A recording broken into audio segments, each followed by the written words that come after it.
Friction chapter हमारा next.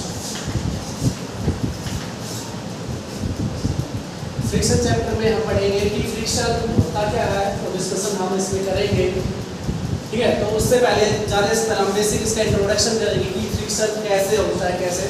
तो पहले हम एग्जांपल लेते हैं कि क्रिकेट जब प्लेयर खेलते हैं उसको हीट किया जाता है बॉल को, तो हीट करने के बाद जब वो बॉल जाती है ग्राउंड के ऊपर तो हम देखते हैं कि बॉल जैसे जैसे टाइम जाता जाएगा स्पेड होता जाएगा, बॉल एक टाइम पे जाती है आ जाती है रेस्ट पोजीशन में हो जाती है। वो रेस्ट क्यों होती है? ठीक है, ऐसे ही जब आप ऐसे सिंपल तो एक टाइम पे जाके वो क्या हो जाती है स्टॉप हो जाती है अपने पास। ठीक है, ऐसे ही जब आप सिंपल फुटबॉल वगैरह खेलते हैं भी यही होता है कि आपकी बॉल जो होती है कुछ टाइम के बाद टर्न करने के बाद स्टॉप हो जाती है। ठीक है, तो ये सारा रीजन क्या होता है कि बॉल पे जब उसने हमने लगाया मोशन फोर्स लगाया तो कुछ समय के बाद वो क्या आ गई रेस्ट पोजीशन में आ गई। क्या गई रेस्ट में। तो किसी बॉडी को रेस्ट में लाना या उसको मोशन में लाना, उसके लिए क्या इम्पैक्ट पड़ा है हमने कि उसके लिए नीड होती है मेरे पास किसकी फोर्स, किसकी नीड होती है फोर्स की। तो हमने कहा जब ऑब्जेक्ट था हिट किया बैट के द्वारा बॉल को, तो जो बॉल गई वो फोर्स लगा, पर उसको रोकने के लिए बेटा इस बॉल को रोकने के लिए बॉल इधर जा रही है मतलब इसको रुकेगी कब जब इसके अपोजिट साइड में कोई फोर्स लगा होगा। ये जो बॉल है अपने पास स्टॉप कब होगी जब इसके अपोजिट साइड में हम कोई फोर्स अप्लाई करेंगे तो हमारी बॉल क्या होगी स्पोर्ट। तो इसका मतलब क्या हुआ कि इस मोशन का जो बॉल का मोशन है, हमारा जो मोशन है किसका बॉल का, उसका अपोज हुआ, उसका क्या होगा अपोज। तो हमारी जो बॉल है वो आ गई रेस्ट में, वो बॉल आ गई रेस्ट में। रेस्ट में क्यों आई? क्योंकि अपोज हुआ, अपोजिशन में क्या लगा है कोई फोर्स लगा है। तो जो ये अपोजिट फोर्स लगा है बॉल को रोकने में, वही फोर्स अपना क्या कहलाता है, वही फोर्स अपना कहलाता है फ्रिक्शन फोर्स। वही फोर्स कहलाएगा फ्रिक्शन फोर्स कहलाएगा। ऐसे ही अगर और एग्जांपल लूं मैं आपके बाइसिकल का एग्जांपल हम लेते हैं। एक बाइसिकल है उसको अपने जैसे पैडलिंग स्टॉप करते हैं तो कुछ समय के बाद कुछ टाइम के बाद आपकी जो साइकिल है बाइसिकल है वो क्या स्टॉप हो जाती है। तो स्टॉप क्यों होगी? क्योंकि आपके जो बाइसिकल का व्हील्स है उसका अपोज होगा अपने पास किसके द्वारा, जो आपका सरफेस ऑफ कांटेक्ट है जो रोड है उसके द्वारा, जिससे वो अपोज हुआ आपकी बाइसिकल रुक गई। ऐसे अपने वर्क करता है ब्रेक्स। ब्रेक्स जैसे हम अप्लाई करेंगे तो वो अपोज करेगा जो जिस डायरेक्शन में आपकी गाड़ी जा रही है उसको रोकने के लिए। तो फ्रिक्शन फोर्स क्या हो गया कि मोशन का, किसी ऑब्जेक्ट के मोशन का वो क्या करता है अपोज करता है। किसी बॉडी का मोशन का अपोजिशन किया जाता है उस फोर्स के द्वारा, उस फोर्स को हम क्या कहलाएंगे बेटा फ्रिक्शन फोर्स कहलाएगा। क्या कहलाएगा? फ्रिक्शन फोर्स को कहलाएगा। तो फ्रिक्शन फोर्स से हमें क्या कंक्लूजन निकल के आया कि फ्रिक्शन फोर्स में होता क्या है वो बात देखेंगे। पहले क्या है कि ये अपोज करता है, क्या करता है ये अपोज करता है अपने पास किसी भी दो बॉडी के ऑब्जेक्ट को फोर्स जो आया है between surface of contact two bodies, ये क्या करता है अपोज करता है अपने पास। क्या करेगा? अपोज करेगा two body to contact each other by a surface, by a surface. तो ये जो फोर्स ऑफ फ्रिक्शन हमने पढ़ा है ये कांटेक्ट फोर्स का एक है, मतलब दो फोर्स आपस में टच हुए कांटेक्ट में आए बेटा, ठीक है, और उनका क्या हुआ आपस में अपोज किया, उसका क्या आपस में अपोज हुआ। तो ये अपोजिशन कैसे होता है देखिए कि मान लो अपने पास ये है, इसका पोजीशन क्या होगा, अपने पास बॉल ले लेते हैं, मान लो बॉल इधर जा रही है, बॉल का जो मोशन है जो मैंने इसको पुश किया है बॉल को अपने पास पुल किया उसको उसमें केस में है मोशन इधर है, तो इसके अपोजिट साइड ये जिस सरफेस पे जा रही है मान लो ये सरफेस इसको अपोज करेगा इस तरह, जो सरफेस ऑफ कांटेक्ट है जिस सरफेस से कांटेक्ट कर रही है बेटा ये इसका अपोज करेगा अपोजिट डायरेक्शन में, क्योंकि अपोज करेगा उसके कारण आपकी जो बॉल है वो कुछ समय के बाद रुक जाएगी अपने पास। ठीक है, तो इससे निकल के आया कि फ्रिक्शन फोर्स क्या होता है कि relative motion between two body oppose by an object. ठीक है, किसी फोर्स के द्वारा बॉडियों का रिलेटिव मोशन को अपोज, ठीक है, उनको किया जाता है तो हम क्या बोलते हैं, फ्रिक्शन फोर्स होता है oppose the relative motion of the moving object. ठीक है, क्या करेगा ये, अपोज करेगा अपने पास दो बॉडी का रिलेटिव मोशन होता है, दो बॉडी का आपस में मोशन। ठीक है, उसको मूविंग ऑब्जेक्ट के दो रिलेशन, दो ऑब्जेक्ट मूव कर रहे हैं आपस में, ठीक है, उसको रोकने का, उसको अपोज करने का जो कार्य किया जाता है वो किया जाता है फ्रिक्शन फोर्स के द्वारा। इसके द्वारा किया जाता है फ्रिक्शन फोर्स के द्वारा किया जाता है। और इसी अपोजिंग फोर्स को हम बार बार कह रहे हैं, क्या बोला जाता है, फ्रिक्शन फोर्स। क्या बोला जाता है बेटा, फ्रिक्शन फोर्स इसको बोला जाता है। और ये ध्यान रखना, जो डायरेक्शन इसमें जो मेन पॉइंट है, नोट डाल के लिख लेना इसको, कि जो डायरेक्शन ऑफ मोशन है ऑब्जेक्ट की, नोट डाल के the direction of force of friction,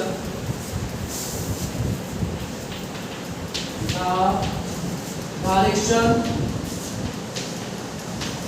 of force of friction, इसकी डायरेक्शन जो होगी फोर्स ऑफ फ्रिक्शन की क्या होगी, अपोजिट डायरेक्शन में होगी बेटा।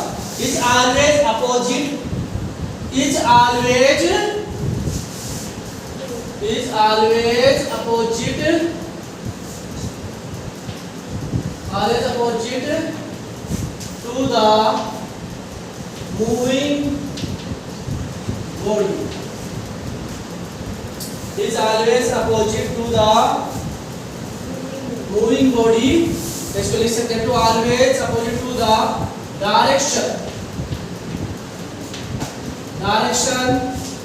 of moving body।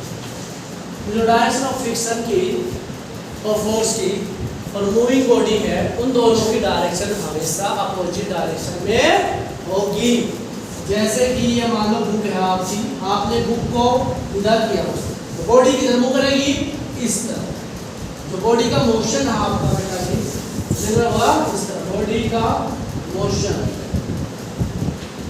की डायरेक्शन होगी इस तरफ। ठीक है, तो इसके हमेशा इसके अपोजिट साइड का होगी फ्रिक्शन फोर्स की डायरेक्शन होगी। इसके अपोजिट साइड, इसके अपोजिट साइड आपकी किसकी डायरेक्शन होगी, अपोजिट साइड डायरेक्शन होगी फ्रिक्शन फोर्स, फ्रिक्शन फोर्स। ठीक है, ये पॉइंट याद रखना आपको कि direction of force of friction always opposite to the direction of moving object. ठीक है, अब आता है कि फ्रिक्शन फोर्स अराइज कैसे होता है, कैसे बनता है, कब होगा, कैसे चीजें होंगी, उसके बारे में हम बात करते हैं। स्टार्टिंग में जो इसके बारे में बताया गया कि होता क्यों है, फ्रिक्शन फोर्स कैसे अराइज होता है, क्यों बनता है, क्या रीजन है, वो सारी चीजें डिस्कस करेंगे। तो इसमें सिंपल सा एक पॉइंट है, उसको बात करते हैं कि ये अराइज क्यों होता है, कि जो अपने सरफेस होता है, इनका जो सरफेस है, मान लीजिए अपने पास ये बॉल है, बॉल क्या होगी, स्टॉप क्या होगी, ये सरफेस है अपने पास। ठीक है, ये जिस सरफेस ऑफ कॉन्टैक्ट से, ये पॉइंट मान लो कॉन्टैक्ट पॉइंट हो गया, point of contact, point of. तो ये फ्रिक्शन फोर्स को क्या कहता है कि इस सरफेस, बॉल का सरफेस और जिस सरफेस पे आपकी बॉल जा रही है वो सरफेस, दोनों के सरफेस आपस में इंटरलॉकिंग होते हैं, एक दूसरे से जुड़ते हैं। जैसे इंटरलॉकिंग आपकी, जैसे आप जो आपके रोड्स बनते हैं, जो टाइलें लगती है आपस में, उनको क्या किया जाता है, इंटरलॉकिंग किया जाता है, जुड़ जाती है, मतलब उसमें स्ट्रॉन्गली टाइट। तो ये क्या करेंगे, इंटरलॉकिंग करेंगे। इंटरलॉकिंग करेंगे तो हमें पता है इन दोनों की डायरेक्शन होती है अपोजिट। ये हमने पढ़ा, इंटरलॉकिंग हुए, अपोजिट डायरेक्शन जा रहे, मतलब वो उसको रोकना चाह रहा है, उसकी मोशन को क्या कर रहा है, अपोज कर रहा है। ये आपके सरफेस के अंदर, आपका ये सरफेस में जितनी इरेगुलरिटी, इरेगुलरिटी मतलब वो रफ होगा, बिल्कुल खुरदरा टाइप में होगा, उतने ही इन दोनों के बीच में इंटरलॉकिंग बढ़ती चली जाएगी, उतनी जल्दी आपका ऑब्जेक्ट स्टॉप हो जाएगा। ठीक है, उतनी जल्दी आपका ऑब्जेक्ट हो जाएगा, स्टॉप हो जाएगा। इसको आप करके भी दे सकते हैं रियल लाइफ में कि आप एक बॉल को लेना, एक बिल्कुल प्लेन टाइल का जो फ्लोर होता है उसके ऊपर डालना, ठीक है, वो बॉल बहुत दूर तक जाएगी। और एक आप बिल्कुल खुरदरा फ्लोर जो पुराने टाइम में होते थे अपने पास है मिट्टी का कोई ऐसा फ्लोर, उसके अंदर आप डालना तो आप देखोगे वो बॉल पहले रुक जाएगी।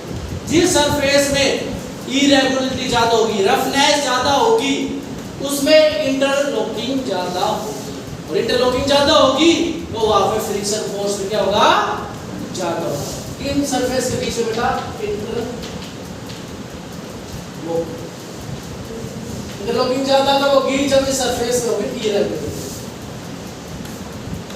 इरेगुलरिटी ज़्यादा होगी, इंटरलॉकिंग ज़्यादा होगी, इंटरलॉकिंग ज़्यादा होगी तो आपको क्या होगा, मोर फ्रिक्शन होगा, मोर फ्रिक्शन।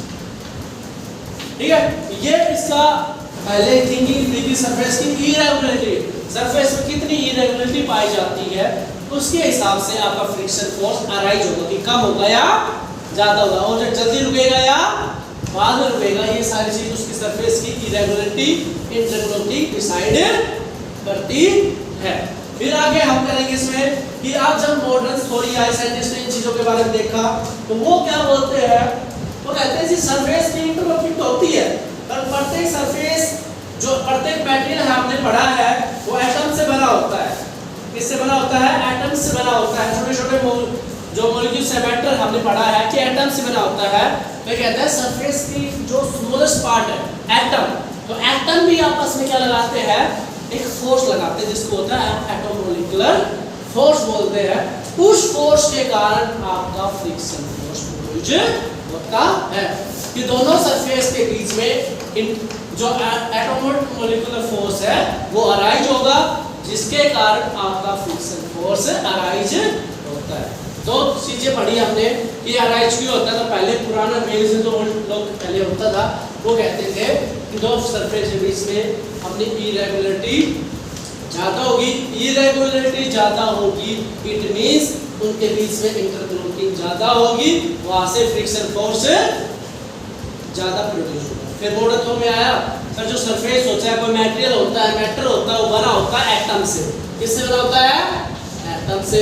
और अब हाल ही में हमने पढ़ा है एटम्स की वजह से भी कोई फोर्स प्रोड्यूस होता है जिसको एटोमोलिकुलर फोर्स बोलते हैं। एटोमोलिकुलर फोर्स की वजह से क्या प्रोड्यूस होगा, आपका फ्रिक्शन फोर्स प्रोड्यूस होगा। तो वो भी से रीजन है फ्रिक्शन फोर्स बनने का। फिर आगे आता है कि कौन कौन से फैक्टर, आगे हेडिंग डालेंगे हम फैक्टर अफेक्टिंग फ्रिक्शन की, कौन कौन से फैक्टर है जो कि आपके फ्रिक्शन को इफेक्ट करते हैं। फैक्टर इफेक्टिंग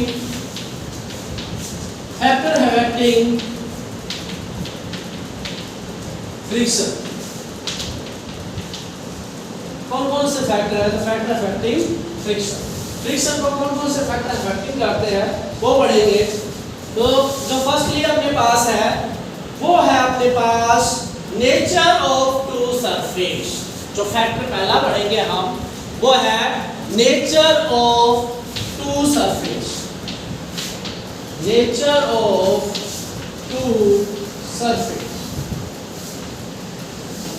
कि जो नेचर आपने टू सरफेस का वो कैसा है, टू सरफेस मतलब जो ऑब्जेक्ट है उसका सरफेस कैसा है, और जिस सरफेस में वो मूव कर रहा है उसका नेचर कैसा है, ये डिपेंड करेगा, ये डिपेंड करेगा। तो कैसे डिपेंड करेगा वो मैं आपको अभी बताता हूँ कि जो डिपेंड करता है वो दो पॉइंट होते हैं उसमें, एक होता है रफनेस, एक स्मूथनेस। कि आपका सरफेस रफ है या आपका सरफेस स्मूथ है। Roughness, second smoothness. यदि आपका सरफेस कैसा है, रफ, सरफेस आपका क्या है, रफ, सरफेस रफ होगा तो इसका मतलब उसमें इरेगुलरिटी मिलेगी, इरेगुलरिटी मिलेगी इसका मतलब उसके बीच में इंटरलॉकिंग फोर्स ज्यादा होगा, वो ज्यादा होगा तो मतलब फ्रिक्शन फोर्स भी ज्यादा होगा। होगा। तो हमें पता चला कि अगर सरफेस रफ सरफेस है तो वहां पे अपना फ्रिक्शन फोर्स ज्यादा मिलेगा एज कंपेयर टू। तो रफनेस में क्या होगा आपका फ्रिक्शन फोर्स मोर, मतलब वो ऑब्जेक्ट जल्दी स्टॉप हो जाएगा। स्मूथनेस में क्या होगा कि आपका स्मूथ सरफेस है, मतलब आपके सरफेस के अंदर इरेगुलरिटी नहीं है। इरेगुलरिटी मतलब होता है जैसे ये सरफेस है तो ये ऐसे है थोड़ा, तो ये इरेगुलरिटी प्रोड्यूस करेगा, क्योंकि जब ऑब्जेक्ट आएगा, मानो वो ऑब्जेक्ट आएगा इधर, ऑब्जेक्ट आएगा तो इसमें क्या है, धसेगा इसके अंदर, फिर आगे जाएगा, फिर धसेगा, तो क्या है उसकी स्पीड धीरे धीरे कम होती चली जाएगी। पर आपका सरफेस कैसा है, बिल्कुल सीधा, स्मूथनेस, बिल्कुल स्मूथनेस है तो क्या है वो सीधी चलती जाएगी, उसको थोड़ा क्या है फ्रिक्शन फोर्स थोड़ा कम लगेगा इस केस में, तो वो ज़्यादा टाइम तक चलेगी और बहुत ज़्यादा टाइम बाद रुकेगी, तो इसमें फ्रिक्शन फोर्स कम। अगर आपको किसी ऑब्जेक्ट को मूव करना है फास्टली कि वो कम देर में रुके, तो आपको सरफेस बनाना है स्मूथ। कैसा रखोगे सरफेस स्मूथ और उसके ऊपर उस ऑब्जेक्ट को मूव करवाओ। अगर आपको रोकना है कि सरफेस को तेज गाड़ी आ रही है, कार आ रही है, आपको पता है कार ऐसे नहीं मिलेगी, तो आप क्या करो, खुद रहो, सड़क को फोड़ दो या मिट्टी वगैरह में कर दो, ताकि उसका क्या है वो जल्दी से रुक जाए। जब कोई गाड़ी अनकंट्रोल हो जाती है तो सड़क की वजह उसको मिट्टी वगैरह में चलाएंगे तो ऑटोमेटिकली स्पीड हो जाएगी, तो अपनी सरफेस का बड़ा हो गया था ले। अगला है आपके पास,